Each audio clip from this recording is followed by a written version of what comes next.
Megamaniacs, I'm back with a new bag of swag from pop culture. I'll show you what I got next after these words from Megaran.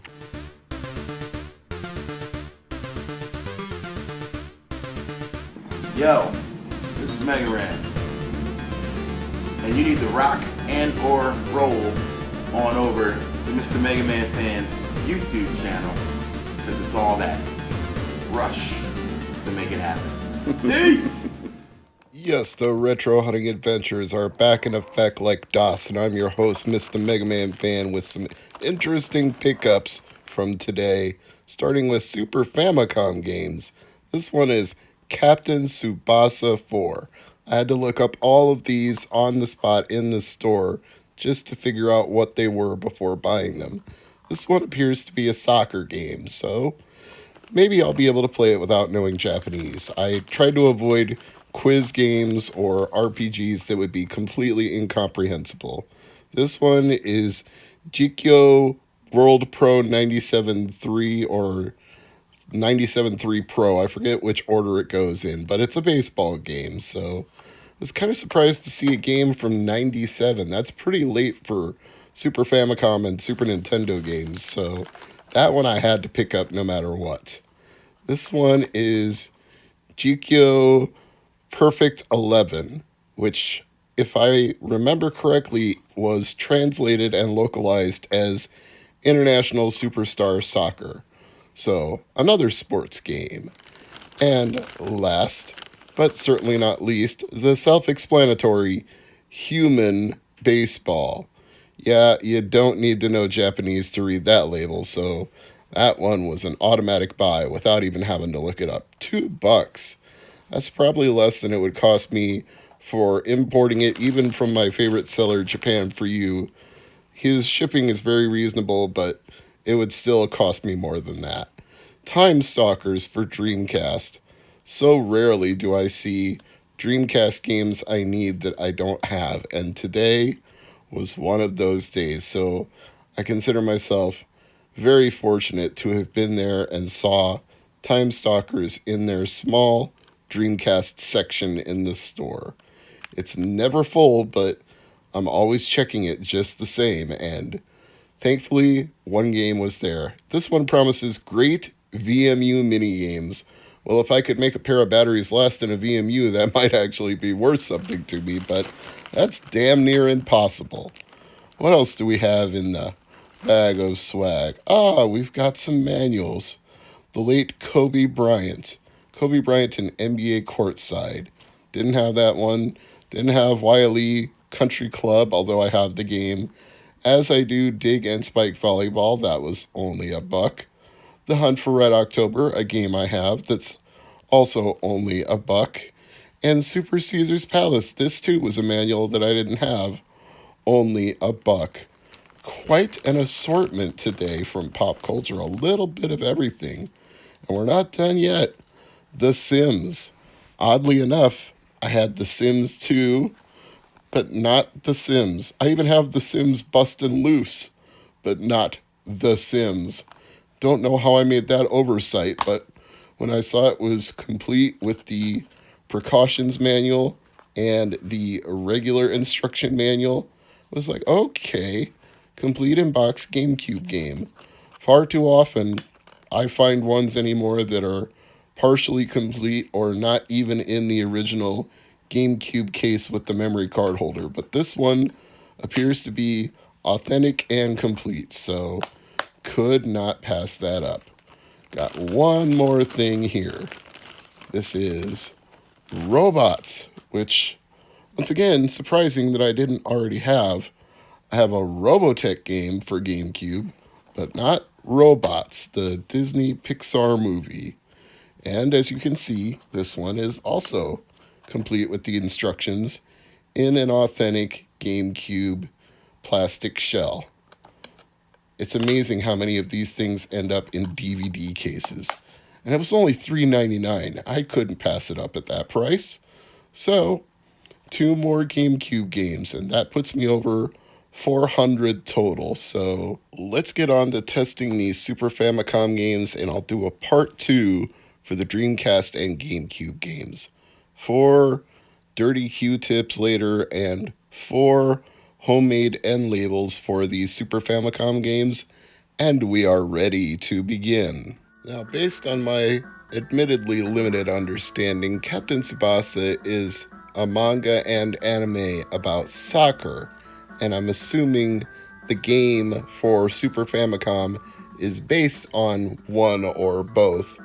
But to give you a little bit of an idea, I'll read from the Wikipedia entry because this is an anime series that I'm pretty sure I've never watched, and a manga that, if it has been localized, I'm pretty sure I've never read.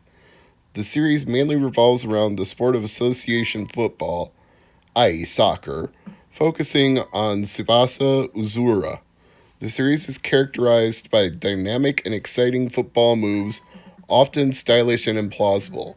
The plot focuses on Tsubasa's relationship with his friends, rivalry with his opponents, training, competition, and the action and outcome of each football match. Now, this is the part where it really gets a little strange to me. You're not actually like directly controlling a character moving up and down the field. You get these running style sequences and a grid with numbers on it showing which characters you can kick to or from, and trying to figure out how to control it based on that was not intuitive, but it does give it a certain RPG-ish element, I would say. I didn't quite expect that from a soccer-based game, but it feels like you're watching cutscenes and then progressing the plot. You're not obviously attacking monsters or collecting items, but you're definitely going from one cutscene to the next, trying to make the correct or incorrect choices. And I think I made the incorrect choices here because it looks like the other team scored a goal on me, but I am very bad at interpreting anything that's going on here, so you'll have to forgive me because that's the best I can do with what I've got. The next game, far easier to understand, and quite frankly, I think you could play it regardless of whether you spoke Japanese or read the kanji characters or had fluency in the language, because, as noted, it's called Human Baseball. And a lot of the text is in English, and the voiceovers are in English too, albeit with a Japanese accent. Play ball, auto. Just that little bit of extra emphasis at the end of consonants and in certain vowels, which you're probably going to think I'm exaggerating, but just listen to the vocal characterizations of the people whose recorded dialogue was inserted into this game, the umpires, the announcers, and see for yourself. As far as the physics go, it feels like a solid baseball game, and it isn't too hard to get a grip on the mechanics of swinging the bat, whether you're going for a full-on swing or you're checking your swing, or whether you're trying to just hold the bat out and bunt. And I'm sure that the pitching is probably as intuitive as well. This feels like a game you can pick up and learn fairly easily without having an instruction manual or, as noted, any fluency in the language. So if you get lucky like I did and you stumble into one of your favorite retro game shops and they have a bunch of Super Famicom imports just sitting on a shelf in a bin, and you see one labeled Human Baseball, you might just want to take a chance on it and pick it up. Next sports game is from Konami. Insert your Jim Sterling jokes here. This one is not what I would call my favorite of the bunch. I did like the opening animatics, and I do like the super deformed characters, and it's the Chukyo 1997 Pro 3 game that I picked up, but the most notable thing I can say is that it appears to feature real Japanese professional baseball teams, but compared to Human Baseball, it is not nearly so intuitive. There appears to be a lot more depth to creating a roster, subbing players in and out, and you've got this really deep mechanic with your swing of the bat where you can move back and forth in front of the plate, and you can move your bat up or down in the strike zone, and trying to get a hit when the pitcher is going all over the strike zone and you're trying to figure out where to anticipate the swing in the strike zone is so difficult